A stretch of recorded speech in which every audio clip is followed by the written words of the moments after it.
الحمد لله. الحمد لله الذي هدانا سواء الطريق وجعل لنا التوفيق خير رفيق، والصلاة والسلام على من أرسله هدى وبالاهتداء حقيق، ونورا به الاقتداء يليق، وعلى آله وأصحابه الذين سعدوا في مناهج الصدق بالتصديق، وصعدوا في معارج الحق بالتحقيق. أما بعد، فأعوذ بالله من الشيطان الرجيم. بسم الله الرحمن الرحيم. رب يسر ولا تعسر وتمم بالخير. رب اشرح لي صدري ويسر لي أمري واحلل عقدة من لساني يفقهوا قولي. باب العلم انواریہ ایجوکیشنل سوسائٹی، وہ جامعہ انواریہ حیدرآباد انڈیا کے زیر اہتمام نور الانوار کا درس بفضلہ تعالی قسطوار جاری ہے۔ آج کا درس والصلاۃ علی من اختص بالخلق العظیم، اور اللہ کی رحمت نازل ہو اس ذات پر جن کا خاصہ خلق عظیم ہے۔ فتفسیر الصلاۃ، تو صلاۃ کی تفسیر شارح کہتے ہیں واضح ہے، یعنی صلاۃ لغت میں دعا کے معنی میں ہے۔ دعا یعنی طلب رحمت،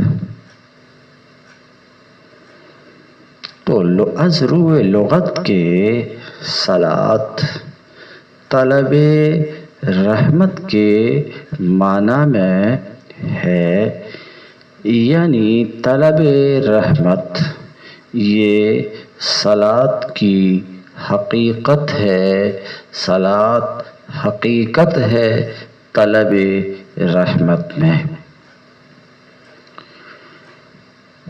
مگر واضح رہے کہ جب صلاۃ کی نسبت اللہ تعالیٰ کی طرف کی جاتی ہے، جب کا لفظ میں اس لیے بول رہا ہوں کہ صلاۃ کی نسبت کبھی اللہ تعالیٰ کی طرف بھی ہوتی ہے، کبھی فرشتے کی طرف بھی ہوتی ہے، کبھی انسان کی طرف بھی ہوتی ہے، جیسے اسی آیت کریمہ میں ان اللہ وملائکتہ یصلون علی النبی یا ایھا الذین آمنوا صلوا، اس آیت کریمہ ہی میں صلاۃ کی نسبت اللہ تعالیٰ کی طرف بھی ہے، فرشتے کی طرف بھی ہے اور انسانوں کی طرف بھی ہے۔ تو اس وقت جب کہ صلاۃ کی نسبت اللہ تعالیٰ کی طرف ہو، صلاۃ کی نسبت جب اللہ تبارک تعالیٰ کی طرف کی جاتی ہے، تو اسے طلب کے معنی سے خالی کر لیا جاتا ہے، اور اس سے مراد مجازاً رحمت لی جاتی ہے۔ طلب کے معنی سے اس لیے خالی کر لیا جاتا ہے کہ اللہ تبارک و تعالیٰ طلب اور افتقار سے پاک ہے۔ تو جب طلب کے معنی سے خالی کر لیا تو باقی جو چیز رہی وہ ہے رحمت، اور رحمت رقت قلب کو کہتے ہیں، دل کا رقیق ہونا، ہماری ہندی زبان میں پسیج جانا۔ تو دل کا پسیجنا یہ رحمت کا معنی ہے۔ اور اللہ تبارک تعالی چونکہ قلب جسمانیات میں سے ہے اور اللہ تبارک تعالی جسم و جسمانیات سے پاک ہے، اس لیے صلاۃ کی نسبت جب اللہ تبارک تعالیٰ کی طرف ہوتی ہے تو طلب سے تو اسے خالی کیا ہی جاتا ہے، اور بچ گئی رحمت، تو رحمت بھی اس سے مجازاً مراد ہوتی۔ مجازاً مراد ہونے کا مطلب یہ ہے کہ چونکہ رحمت کا معنی رقت قلب ہے اور دل کے پسیجنے، دل کے رقیق ہونے کا ثمرہ ہوتا ہے فضل و احسان کرنا، تو مجازاً اس سے مراد رحمت یعنی فضل و احسان۔ یہ بات واضح ہوئی۔ تو والصلاۃ اور اللہ کی رحمت یعنی فضل و احسان، اللہ کی رحمت نازل ہو علی من، اس شخصیت پر، اس ذات پر جن کا خاصہ خلق عظیم ہے۔ آپ سماعت فرما رہے ہوں گے تو آپ کو خوب سمجھ میں آ رہی ہوگی کہ یہ صلاۃ دعائے رحمت، یہ جو درود مصنف ادا کر رہے ہیں، پڑھ رہے ہیں، یہ جو والصلاۃ سے اللہ سے دعا کر رہے ہیں نزول رحمت کی، یہ محمد مصطفیٰ صلی اللہ علیہ وسلم کے لیے، مگر آپ صلی اللہ علیہ وسلم کا مصنف نے نام نہیں لیا اور یہ نہیں کہا والصلاۃ علی سیدنا محمد یا علی محمد، ایسا نہیں کہا، بلکہ علی من اختص سے ایسا صاف طور پر نام نہیں لیا، بلکہ علی من اختص سے نبی کریم علیہ السلام کا کنایہ کر دیا، کنایہ کیا تعظیماً و اجلالاً، اس لیے کہ کسی بھی شخص کے کنایے میں اس شخص کی جو تعظیم ہوتی ہے صاف طور سے اس کے نام نہ لینے میں، سمجھ رہے وہ تعظیم نہیں ہوتی، تو کنایہ کیا بنیت بارادہ تعظیم، اور صاف نام نہیں لیا۔ آپ کے سوال کا جواب ہو گیا کہ صراحتاً نام کیوں نہیں لیا، تو جواب دیا تعظیماً و اجلالاً، کیونکہ صاف طور پہ نام لینے میں وہ تعظیم نہیں ہوتی جو کنایہ میں تعظیم ہوتی ہے۔ اب اگلا سوال یہ کہ علی من اختص بالخلق العظیم سے نبی کریم صلی اللہ علیہ وسلم کا کنایہ کس طور پر ہوا؟ تو آپ کو پتہ ہے کنایہ، الکنایۃ لفظ قصد بمعنی ہو ان معنی ثانی یکون ملزوما للاول، کنایہ ایک ایسا لفظ ہے کہ اس کے معنی سے ایک دوسرا معنی مقصود ہو اور وہ دوسرا معنی پہلے معنی کا ملزوم ہو۔ یہ کنایہ کا اصطلاحی معنی ہے۔ تو سوال یہ تھا آپ کا کہ من اختص بالخلق العظیم سے کس طریقے سے کنایہ درست ہے نبی کریم صلی اللہ علیہ وسلم کا؟ تو وہ اس طور پر کہ وہ ذات جن کا خاصہ خلق عظیم ہے، وہ ذات جن کا خاصہ خلق عظیم ہے، معنی اختص بالخلق العظیم کا یہ معنی ہے۔ اس لفظ سے ایک دوسرا معنی، اس لفظ سے ایک دوسرے معنی کا قصد کیا گیا۔ دوسرا معنی محمد مصطفیٰ صلی اللہ علیہ وسلم کی ذات کا قصد کیا گیا، اور وہ دوسرا معنی اس پہلے معنی کا ملزوم ہے، یعنی جن کا خاصہ خلق عظیم ہے، یہ پہلا معنی ہے۔ یہ پہلا معنی لازم ہے محمد مصطفیٰ صلی اللہ علیہ وسلم کو، محمد مصطفیٰ صلی اللہ علیہ وسلم کو، اس لیے کہ وہ ایسے ہی ہیں، وہ ایسے ہی ہیں، کیسے ہی ہیں کہ وہ ان کا خاصہ خلق عظیم ہے، وہ ایسے ہی ہیں کہ ان کی خصوصیت، ان کا خاصہ خلق عظیم ہے، وہ خلق عظیم کی خصوصیت سے وہ مختص ہے۔ اس طور پر علی من اختص بالخلق العظیم سے کنایہ ہے نبی کریم صلی اللہ علیہ وسلم کا، اور یہ کنایہ درست ہے۔ تو اشارہ ہے صاف طور سے نام نہ لینے میں کہ اس بات کی طرف کنایہ ہے کہ مراد اس سے نبی کریم صلی اللہ علیہ وسلم کی ذات ہے، اور ساتھ میں اشارہ ہے کہ آپ صلی اللہ علیہ وسلم کا خلق عظیم سے مختص ہونا یہ آپ کی ایسی صفت ہے کہ اذہان میں ثابت ہے، اذہان میں ثابت شدہ ہے۔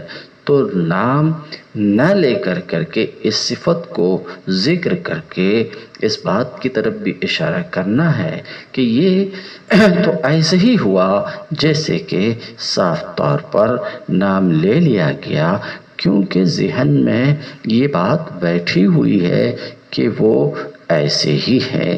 اب ہم دیکھتے ہیں کہ شاعر کیا کچھ گفتگو کرتے ہیں۔ فتفسیر الصلاۃ، تو مصنف کی عبارت میں جو صلاۃ کا لفظ آیا ہے، صلاۃ کی تفسیر شارح کہتے ہیں واضح ہے، اور میں ایک حد تک آپ کے سامنے رکھ چکا۔ اور مصنف کا قول علی من اختص ہے، یہ کنایہ ہے محمد مصطفیٰ صلی اللہ علیہ وسلم کا، کنایہ ہے اس بات پر متنبہ کرتے ہوئے، اس بات کی طرف اشارہ کرتے ہوئے کہ آپ صلی اللہ علیہ وسلم کا خلق عظیم سے، آپ صلی اللہ علیہ وسلم کا خلق عظیم سے موصوف ہونا، مختص ہونا ان میں سے ہے، ان باتوں میں سے ہے جو اذہان میں ثابت ہے، یہاں تک کہ ذہن اس وصف سے دوسرے کی طرف نہیں جاتا۔ تو اس وصف کا ذکر کرنا اور کنایہ کرنا آپ صلی اللہ علیہ وسلم کے صاف طور سے نام لینے کے مانند ہو گیا، مانند ہو گیا۔ ساتھ میں تعظیم بھی کنایہ میں ہے، اس لیے یہ عبارت والصلاۃ علی من اختص بالخلق العظیم بہتر ہے والصلاۃ علی محمد سے۔ بات ختم ہوئی۔ والخلق، یہاں پر خلق اور خلق دونوں لغت ہے، یعنی لام کے سکون کے ساتھ خلق یہ بھی ایک لغت ہے، لام کے ضمہ کے ساتھ خلق یہ بھی لغت ہے۔ والخلق هو ملکۃ یستر عنہا الافعال بسہولۃ، خلق وہ ملکہ ہے. ملکہ نفس کی کیفیت، نفس کی کیفیت جو نفس میں راسخ ہے، اس کیفیت راسخہ فی النفس کا نام ملکہ ہے.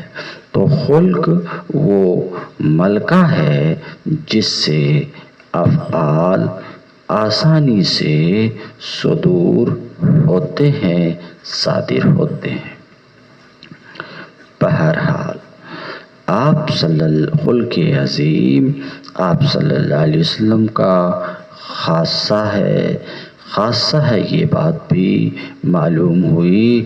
درود ادا کرنے کے ساتھ ساتھ اس بات کا بھی افادہ ہوا کہ خلق عظیم آپ صلی اللہ علیہ وسلم کا خاصہ ہے. آپ صلی اللہ علیہ وسلم خلق عظیم کے ساتھ مختص ہیں. تو سوال یہ ہے کہ آپ کا خلق عظیم، آپ کی بلند اخلاقی وہ کیا ہے؟ نبی کریم صلی اللہ علیہ وسلم کی بلند اخلاقی کیا ہے؟ کس چیز کو بلند اخلاقی بتایا جا رہا ہے؟ کس چیز کو خلق عظیم بتایا جا رہا ہے؟ یہ سوال ہے. اس سوال کا جواب دیتے ہوئے شارح کہتے ہیں والخلق العظیم لہو علی ما قالت عائشہ رضی اللہ تعالی عنہا هو القرآن. آپ صلی اللہ علیہ وسلم کا خلق عظیم حضرت عائشہ رضی اللہ تعالی عنہا کے قول کے بنا پر، اس بنا پر جو حضرت عائشہ صدیقہ رضی اللہ تعالی عنہ فرمائی هو القرآن، یعنی حضرت عائشہ سے پوچھا گیا کہ آپ کا خلق عظیم کیا ہے، تو حضرت عائشہ نے جواب میں فرمایا کہ آپ کا خلق عظیم وہ قرآن ہے. آپ کا اخلاق جاننا ہے تو آپ کا اخلاق وہ قرآن ہے. ایسا حضرت عائشہ صدیقہ نے جواب دیا. یعنی ان العمل بالقرآن، اس عبارت سے شارح ایک سوال کا جواب دینا چاہ رہے ہیں. سوال یہ ہے کہ کس طریقے سے قرآن کو خلق عظیم کہہ دیا گیا، قرآن کو خلق عظیم کہہ دیا گیا. اس سوال کا جواب دینا چاہ رہے ہیں. جواب کا حاصل یہ ہے کہ حضرت عائشہ جو فرمائی کہ آپ کا خلق عظیم قرآن ہے، اس کا مطلب یہ ہے کہ قرآن پر عمل، اس کا مطلب یہ ہے کہ قرآن پر عمل یہ آپ کی جبلت تھی، یہ آپ کی فطرت تھی کہ ایک عمل بالقرآن میں آپ کو کوئی دقت نہیں ہوتی تھی. یہ بسہولت قرآن پر عمل ہوتا رہتا تھا. تو اس کا مطلب یہ ہے، حضرت عائشہ صدیقہ کے فرمان کا مطلب یہ ہے کہ قرآن پر عمل یہ آپ کی جبلت تھی، یہ آپ کی فطرت تھی. یعنی قرآن پر عمل میں آپ کو کوئی دقت پیش نہیں آتی تھی. بسہولت قرآن پر آپ صلی اللہ علیہ وسلم عمل کرتے رہے. تو کہتے ہیں یعنی عمل بالقرآن آپ کی جبلت تھی بلا تکلف. تو ایک قول تو خلق عظیم کے بارے میں حضرت عائشہ کا ہے. ایک دوسرا قول بھی ہے. دوسرا قول کیا ہے؟ قیل هو الجود بالقونین. خلق عظیم کی تفسیر میں یہ بھی کہا گیا کہ کونین کی سخاوت، کونین میں سخاوت، دنیا اور آخرت دونوں میں سخاوت اور اپنے خالق کی طرف متوجہ ہونا، یہ ہے آپ کا خلق عظیم۔ خلق عظیم کونین، دنیا میں بھی سخاوت اور آخرت میں بھی سخاوت۔ دنیا میں سخاوت تو پتہ ہے کہ وہ لوگ بھی جو زندگی بھر آپ پر ظلم و ستم کرتے رہے، آپ صلی اللہ علیہ وسلم نے ان لوگوں کو معاف کر دیا۔ اپنے پیارے چچا حضرت عباس کے قتل کروانے والی اور قتل کروا کر ان کے کلیجے کو چبانے والی ہندا بھی جب حضور کی بارگاہ میں طائب ہو کر کے آئی تو آپ نے ہندا کو بھی معاف کر دیا۔ اور اسی طریقے سے ایک نہیں ہزاروں مثال ہے۔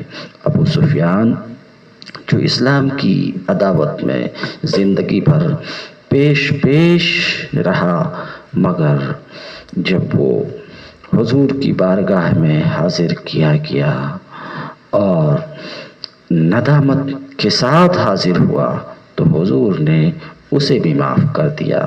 یہ تو دنیا میں آپ صلی اللہ علیہ وسلم کی فیاضی ہے، یہ تو ایک دو مثال ہے، ہزاروں ایسی، لاکھوں ایسی مثال، ہزاروں ایسی مثال ہے کہ آپ صلی اللہ علیہ وسلم دنیا میں کس قدر سخی تھے اور سخاوت سے کام لیتے رہے، اور آخرت کی سخاوت تو ہم جیسے گنہگاروں کو، مجرموں کو، ہم جیسے گنہگاروں اور مجرموں پر انشاءاللہ آخرت میں بھی ان کا کرم ہوگا، ان کی شفاعت ہوگی۔ یہ آخرت میں فیاضی ہے۔ وقیل والجود بالکونین، خلق عظیم کی تفسیر میں ایک قول یہ ہے کہ آپ کا خلق عظیم کیا ہے؟ دنیا اور آخرت میں سخاوت اور اپنے خالق کی طرف متوجہ ہونا، اور یہ بات بھی کسی سے ڈھکی چھپی ہوئی نہیں ہے۔ پوری زندگی میں مشکل سے مشکل حالات آتے رہے، بلکہ قریب ہمیشہ ہی مشکل حالات آتے رہے، اور ایسے حوصلہ شکن حالات آتے رہے کہ آپ صلی اللہ علیہ وسلم کی جگہ کوئی دوسرا ہوتا تو ٹوٹ کر کب کا چور ہو چکا ہوتا، مگر نبی کریم صلی اللہ علیہ وسلم تمام حالات میں اللہ رب العزت کی طرف متوجہ رہے۔ یہ بات بھی بالکل واضح ہے۔ اس لیے بعضوں نے کہا کہ خلق عظیم آپ کا والجود بالکونین والتوجہ الی خالقہما ہے۔ ایک قول اور ہے، وقیل هو ما اشار الیہ علیہ السلام بقولہ سل من قطعک واعفو عمن ظلمک واحسن الی من اساء الیک۔ خلق عظیم کی تفسیر میں ایک قول یہ ہے کہ آپ کا بلند اخلاق کیا ہے؟ آپ کا بلند اخلاق کیا تھا؟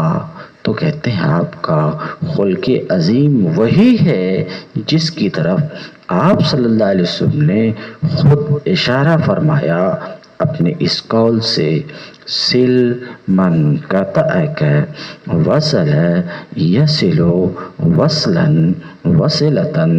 سل فعل امر ہے، تعلق قائم کرو، اس سے تعلق جوڑو، اس سے جو تم سے تعلق توڑے۔ نبی کریم صلی اللہ علیہ وسلم کی پوری زندگی اس سے بھری پڑی ہے، ایک مثال نہیں، ہزاروں مثالیں۔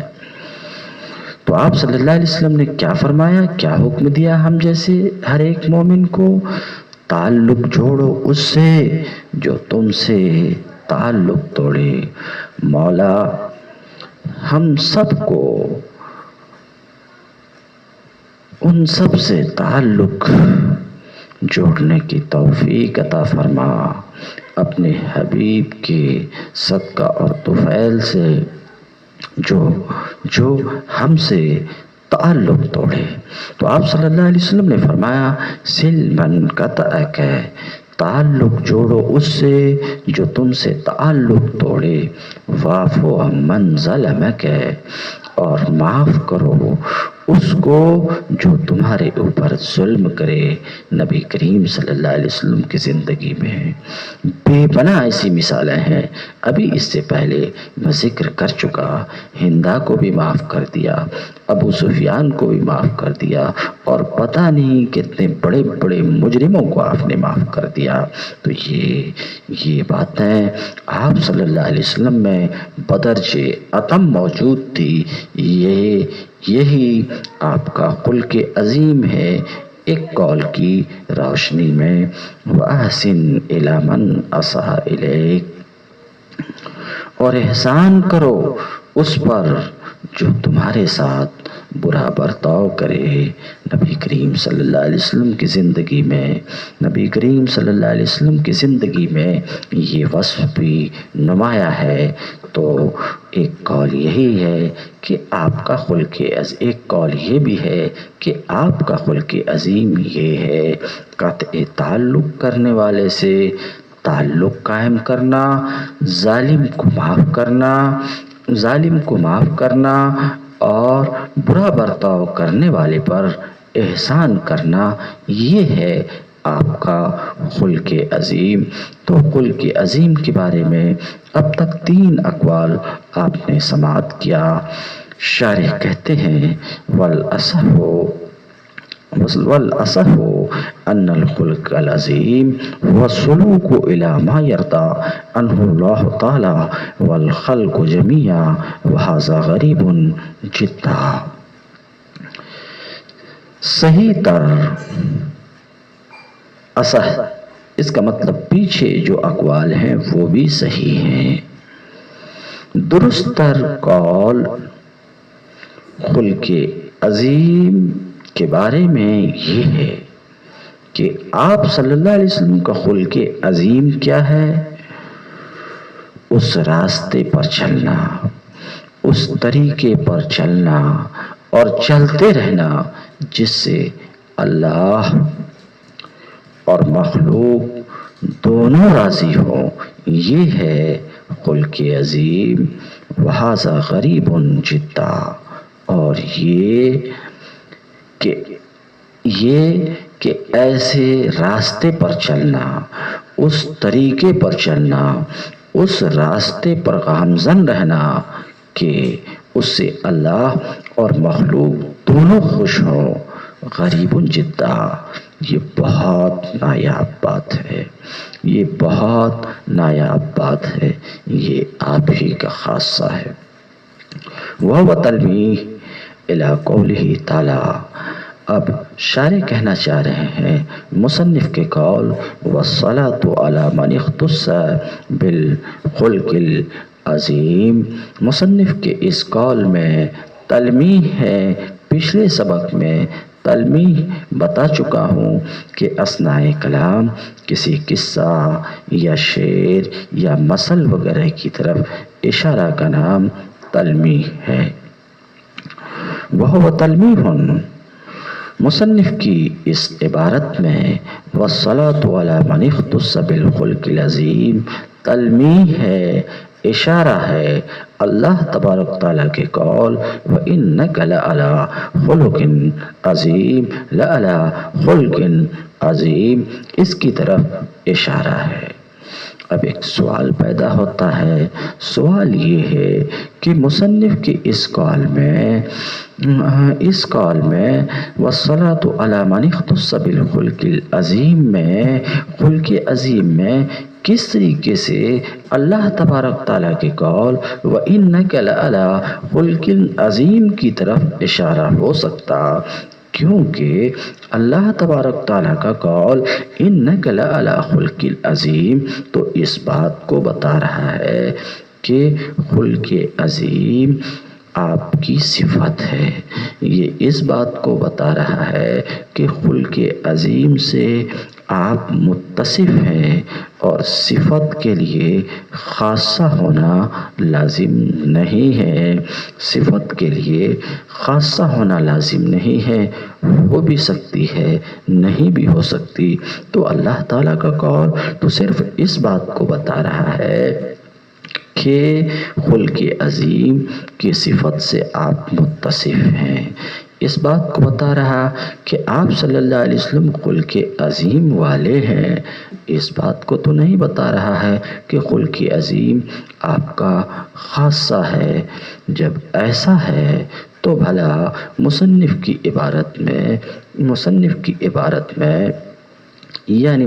عبارت والصلاة علی من اختص بالخلق العظیم میں اس کی طرف تلمیح کس طریقے سے ہو سکتی ہے، تو اس کا جواب دے رہے ہیں، وہ ہے اللہ رب العزت کا قول اِنَّكَ لَعَلَىٰ خُلُقٍ عَظِيمٍ، اگرچہ اختصاص پر دال نہیں ہے، مگر اللہ رب العزت کا یہ قول مدح کی جگہ میں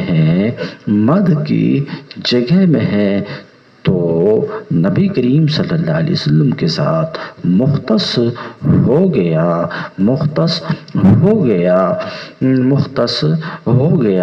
چونکہ مدح کی جگہ میں ہے۔ وَعَلَىٰ آلِهِ الَّذِينَ قَامُوا بِنُصْرَةِ الدِّينِ الْقَوِيمِ، اور اللہ کی رحمت نازل ہو آپ کی آل پر جو دین مستقیم کی نصرت و یاوری پر کمر بستہ رہے۔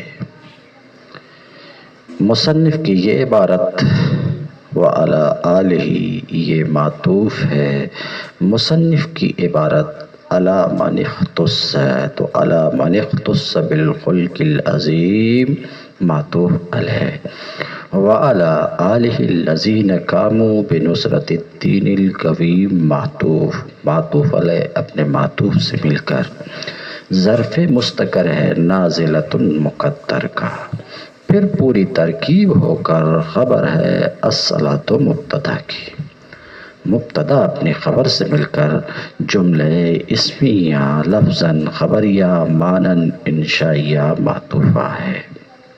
کہتے ہیں یہ معطوف ہے، مصنف کا یہ قول معطوف ہے، کس پر معطوف ہے؟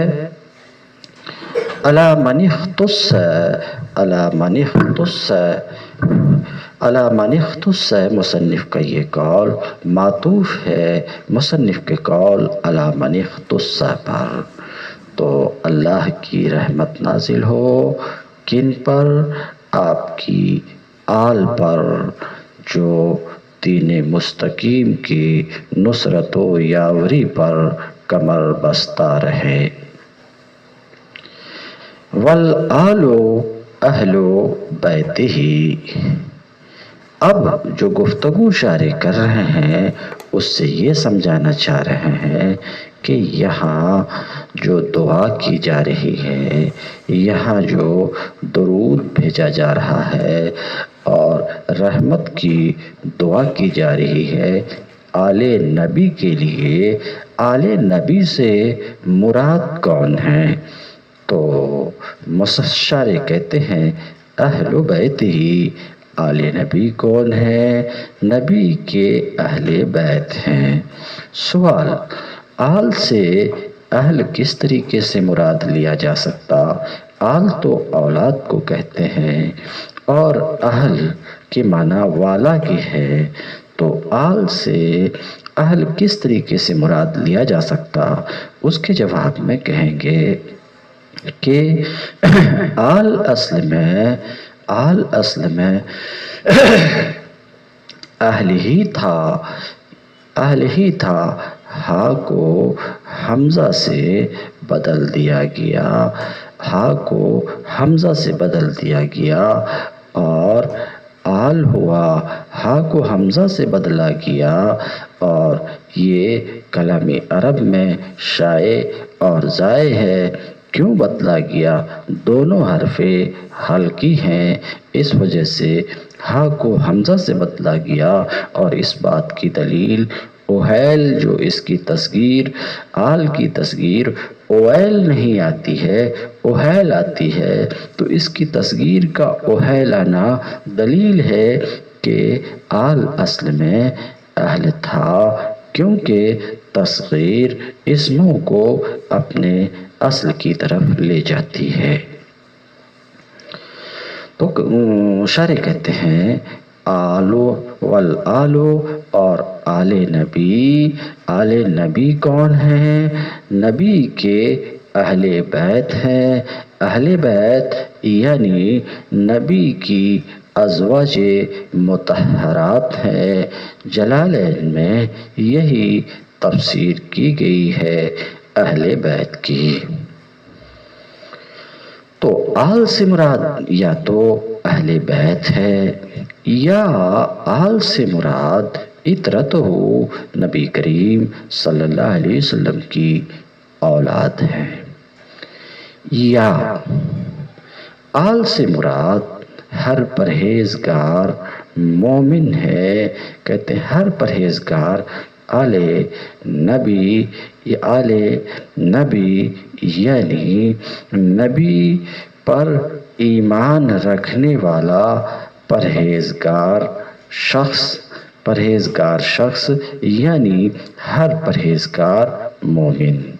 تو شارح یہ بتا رہے ہیں کہ متن کی عبارت میں جو آل ہے اس سے مراد یا تو نبی کے اہل بیت یعنی ازواج مطہرات ہیں، یا اس سے مراد اطرتہ نبی کی اولاد ہے، یا اس سے مراد ہر پرہیزگار مومن ہے۔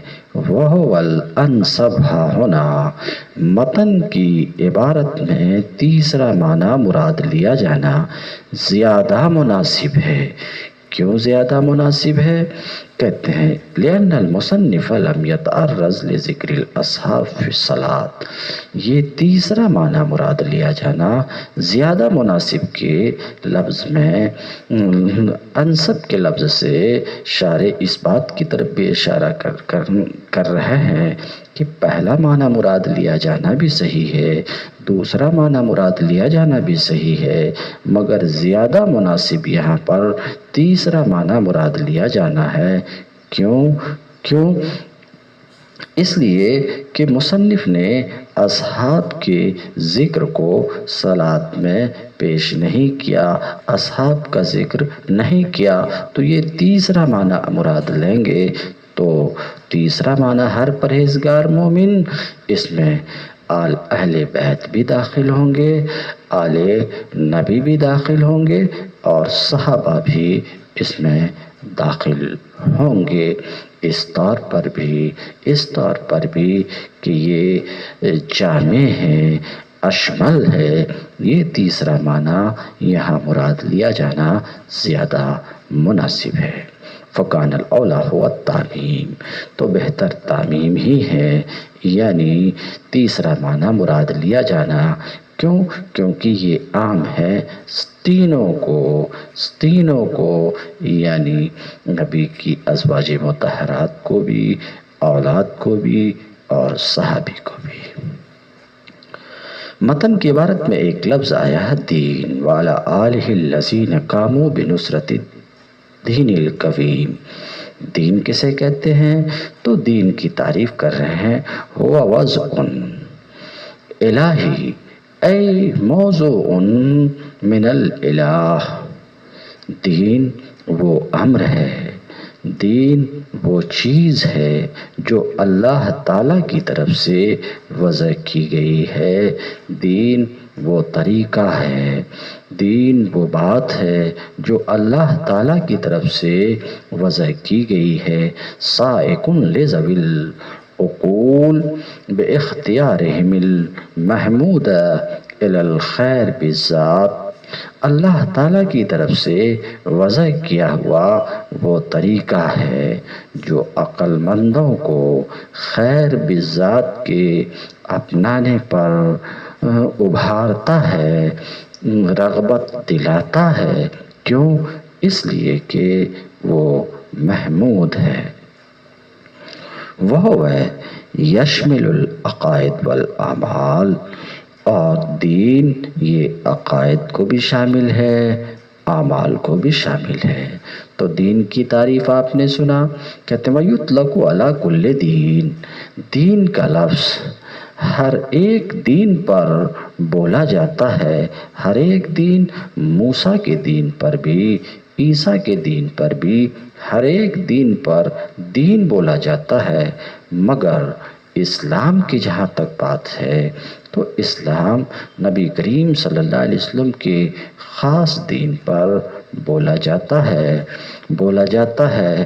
مطلب یہ ہے کہ نبی کریم صلی اللہ علیہ وسلم کی آمد کے بعد جب اسلام کا اطلاق ہوتا ہے تو ذہن نبی کریم صلی اللہ علیہ وسلم کے دین کی طرف جاتا ہے، نبی کریم صلی اللہ علیہ وسلم کے دین کی طرف جاتا ہے، نبی کریم صلی اللہ علیہ وسلم کی آمد کے بعد۔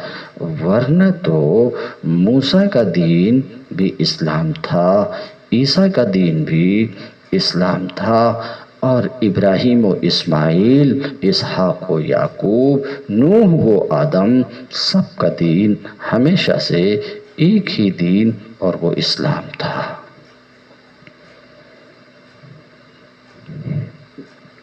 کہتے ہیں والاسلام هو الدین المخصوص لمحمد صلی اللہ علیہ وسلم، اسلام محمد صلی اللہ علیہ وسلم کے خاص دین کا نام ہے۔ وَلَعَلَّ، تو دین تو ہر دین پر بولا جاتا ہے، مگر اسلام کا جو اطلاق ہوتا ہے اب وہ محمد صلی اللہ علیہ وسلم کے خاص دین پر اطلاق ہوتا ہے۔ وَلَعَلَّ فِي وَصْفِهِ بِالْقَوِيمِ، شاید دین کو قویم کے ساتھ موصوف کرنے میں، یعنی بنصرت الدین القویم، شاید دین کو قویم کے ساتھ موصوف کرنے میں اشارہ کرنا چاہ رہے ہیں مصنف اسی کی طرف، اسلام کی طرف۔ کیوں؟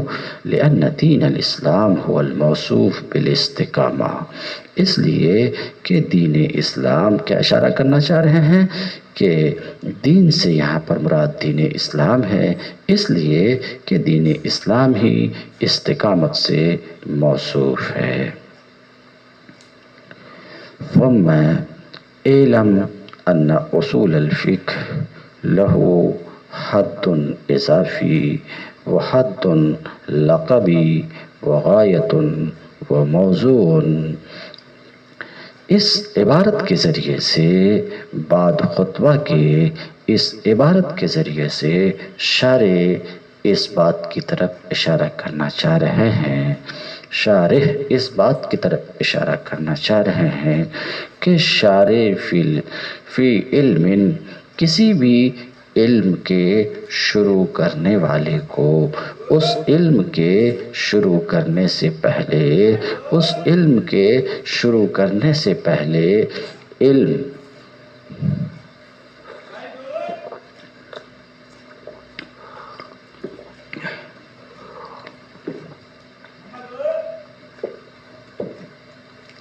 شروع کرنے سے پہلے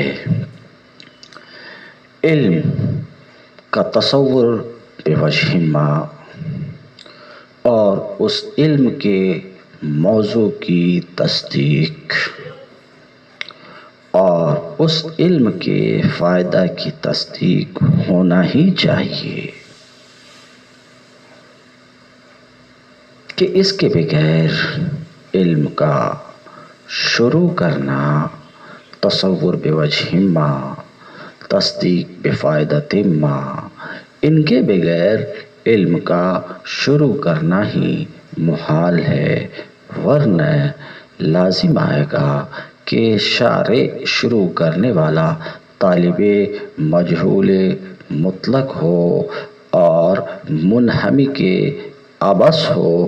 اس لیے علم کو شروع کرنے سے پہلے شارع فی علم، علم کے شروع کرنے والے کو اس علم کی معرفت بوجہ ما ہونی چاہیے اور اس علم کے موضوع کی تصدیق ہونی چاہیے کہ اس علم کا فلاں موضوع ہے، تاکہ وہ علم دوسرے علم سے اس کے نزدیک ممتاز ہو جائے۔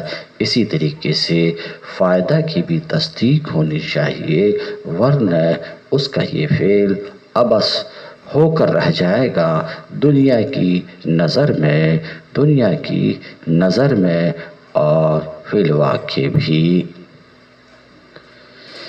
اس بات کی طرف اشارہ کرتے ہوئے مصنف کہتے ہیں ثم اعلم، پھر آپ کو پتہ ہونا چاہیے، پھر آپ اس بات کو جان لیجئے کہ اصول فقہ کی ایک حد اضافی ہے، یعنی اضافت کے اعتبار سے آپ نظر کریں اصول الفقہ ہے، یہاں اضافت ہے، اصول کی فقہ کی طرف اضافت ہے۔ اصول ایک الگ لفظ ہے، فقہ ایک الگ لفظ ہے، تو اصول الفقہ میں اصول کی فقہ کی طرف اضافت ہے۔ تو کیا کہتے ہیں کہ ولیکن لا بد ہنا اعلم ان اصول الفقہ لہ حد اضافی، جان لیجئے کہ اصول فقہ کی حد اضافی ہے اضافت کے اعتبار سے۔ اب حد اضافی کیا ہے؟ تو اصول اور فقہ، اس کی حد اضافی کیا ہے؟ تو پیچھے کے سبق میں بیان کر چکا ہوں کہ اصول غالباً پہلے درس میں بیان کر چکا ہوں کہ اصول اصل کی جمع ہے اور اصل کا کئی معنی پر اطلاق ہوتا، تفصیل میں نہیں جاتا ہوں۔ اصل کی جمع اصول ہے اور اصل اس چیز کو کہتے ہیں جس پر دوسری چیز کی بنیاد ہو، خواہ حصی ہو دونوں، جیسے چھت کی بنیاد دیوار پر تو دیوار اصل اور چھت فرع، یہ چھت کا ابتنا جدار پر ابتناء حصی ہے۔ بہرحال اصل جس پر دوسری چیز کی بنیاد ہو، خواہ محسوس طور پر خواہ معقول طور پر، محسوس طور پر جیسے یہی مثال، معقول طور پر جیسے کہ حکم کا ابتنا دلیل پر، تو دلیل یہ اصل ہے حکم کے لیے۔ تو آپ نے جانا کہ اصل کا معنی کیا ہے؟ اصل کا معنی یہ ہے جس پر دوسری چیز کی بنیاد ہو۔ اور فقہ تو احکام شرعیہ فرعیہ کو اس کی تفصیلی دلیل سے جاننا، یہ فقہ ہے۔ مثلاً نماز فرض ہے، کیوں؟ اقیموا الصلاۃ کی وجہ سے۔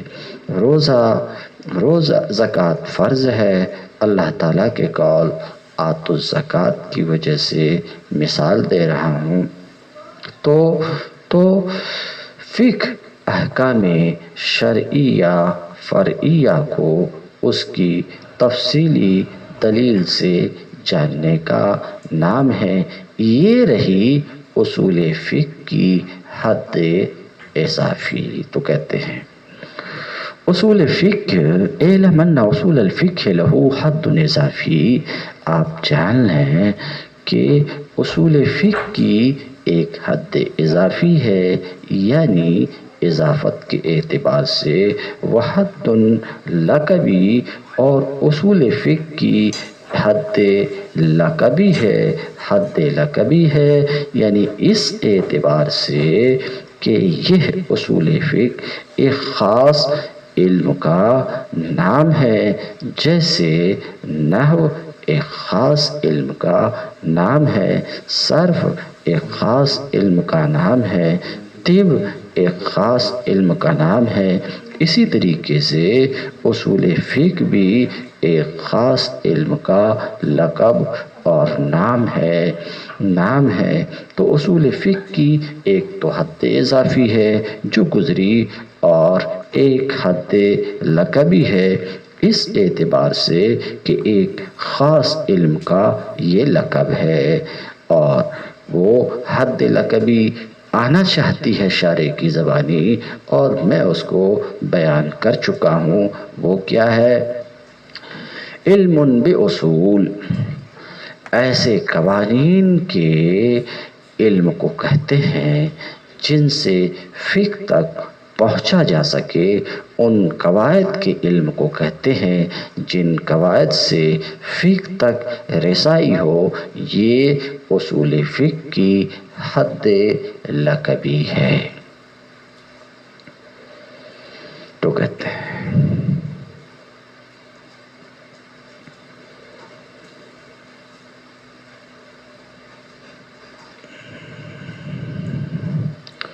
وحد لقبی اور اصول فقہ کی حد لقبی ہے، وغایہ اور اصول فقہ کی غایت ہے، اور اصول فقہ کی غایت کیا ہے؟ جس کو ہم نے کہا تھا تصدیق بفائدۃ ما، یہ بھی شارع کے لیے شروع سے پہلے ضروری ہے تاکہ اس کا یہ فعل عبث نہ ہو۔ تو اصول فقہ کی ایک غایت ہے، اصول فقہ کی غایت کیا ہے؟ احکام شرعیہ فرعیہ کو اس کی تفصیلی دلیل سے جاننا، یہ اصول فقہ کی غایت ہے۔ وموضوع، اور اصول فقہ کا موضوع بھی ہے۔ موضوع آپ کو معلوم ہے کہ کسی بھی علم کا موضوع وہ چیز ہوا کرتی ہے جس چیز کے عوارض ذاتیہ سے، حالات ذاتیہ سے اس علم میں بحث ہو۔ مثلاً طب ایک علم ہے، اس کا موضوع بدن انسان بحیثیت صحت و مرض ہے۔ کیونکہ طب میں بدن انسان کے عوارض ذاتیہ من حیث الصحت والمرض سے بحث ہوتی ہے۔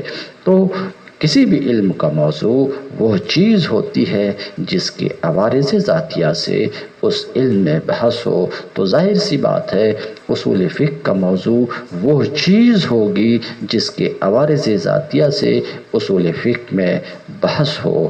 اب وہ چیز کیا ہے؟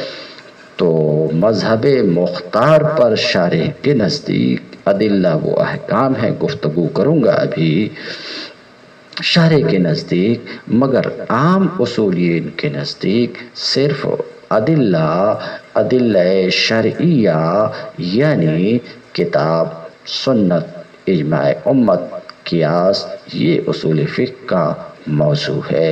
اس پر ابھی تھوڑی سی گفتگو انشاءاللہ اور آئے گی۔ تو جان لیں کہ اصول فقہ کی ایک حد اضافی ہے، اور حد لقبی ہے، اور غایت ہے، اور موضوع ہے۔ ولما لم یذکرہ المصنف، جب مصنف نے ان میں سے ہر ایک کو ذکر نہیں کیا بلکہ بعض کو ذکر کیا، طویناہ علی غرہ، تو ہم نے بھی اس کو اسی کی تہ پر، ہم نے بھی اس کو اسی کے شکن پر لپیٹ دیا، ہم نے بھی ہر ایک کو بیان نہیں کیا، بعض کو انہوں بیان کیے تو بعض کو ہم بھی بیان کیے۔ ولیکن لابد ہونا، لیکن یہاں پر اتنا جاننا تو ضروری ہے کہ علم اصول فقہ علم اصول فقہ وہ علم ہے جس میں احکام کی ادلہ کے اس بات سے بحث ہوتی ہے، احکام کی ادلہ کے اس بات سے بحث ہوتی ہے۔ کہتے ہیں علم اصول فقہ وہ علم ہے جس میں احکام کی ادلہ کے اس بات سے بحث ہوتی ہے۔ علم اصول فقہ کی تعریف پیچھے میں بھی بیان کر چکا ہوں، فموضوعہ، یہی بات خاص طور سے ان کو کہنی تھی۔ تو شارح کہتے ہیں علم اصول فقہ کا موضوع مذہب مختار پر جس کی طرف صاحب احکام صدر الشریعہ مائل ہوئے ہیں، سمجھ رہے ہیں، مذہب مختار پر کیا ہے علم اصول فقہ کا موضوع؟ ادلہ اور احکام دونوں ہیں۔ تو شارح یہاں پر بتانا چاہ رہے ہیں، یعنی شارح کے نزدیک مختار یہ ہے کہ علم اصول فقہ کا موضوع ادلہ بھی ہے، یعنی کتاب، سنت، اجماع امت، قیاس اور ان سے ثابت ہونے والے احکام، یہ دونوں ہیں۔ اول مثبت ہونے کے اعتبار سے، دوم مثبت ہونے کے اعتبار سے۔ اول اس اعتبار سے کہ وہ احکام کو ثابت کرتے ہیں، اور ثانی اس اعتبار سے کہ وہ ادلہ سے ثابت ہوتے ہیں۔ تو بقول شارح کے اصول فقہ کا موضوع ادلہ اور احکام دونوں ہیں۔ مگر ایک دوسرا قول بھی ہے اصول فقہ کے موضوع کے بارے میں شارح کے قول سے ہٹ کر کے، اور وہ یہ ہے کہ اصول فقہ کا موضوع صرف ادلہ ہے۔ اصول فقہ کا موضوع کیا ہے؟ صرف ادلہ ہیں۔